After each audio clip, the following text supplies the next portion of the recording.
အားလုံးပဲမင်္ဂလာပါခင်ဗျာဒီကနေ့ကျွန်တော်ဖြစ်ရမှန်လေးတစ်ခုပြောပြချင်ပါတယ်ခင်ဗျာအဲ့ဒီဖြစ်ရမှန်လေးကတော့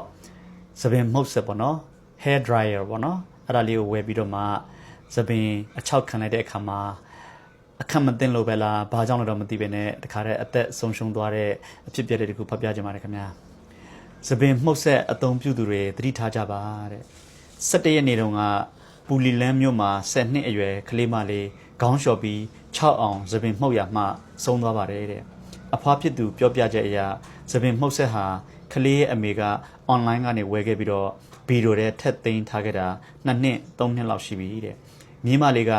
မနေ့က17ရက်နေ့မှာပဲရေချိုးခေါင်းလျှော်ပြီးတော့သပင်6အောင်မှုတ်ဆက်ကိုယူထုတ်အသုံးပြုခဲ့ပုံရတယ်ရဲတွေစစ်ဆေးချက်အရမြေးမလေးအဝတ်အစားတွေလက်တွေဟာခြောက်နေပါတယ်ကိုယ်လုံးလည်းရေမဆိုးဘူး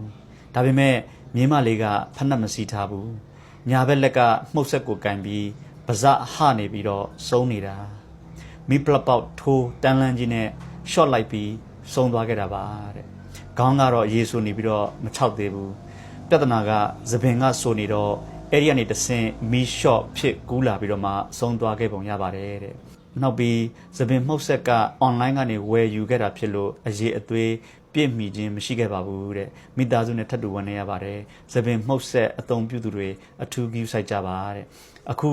ကာလကအင်မတန်အေးတဲ့စောင်းရာသီဖြစ်တဲ့အတွက်ကြောင့်မလို့မိမိတို့အထူးသဖြင့် main ကလေးတွေပေါ့နော်ခေါင်းလျှော်ပြီးလို့ရှိရင်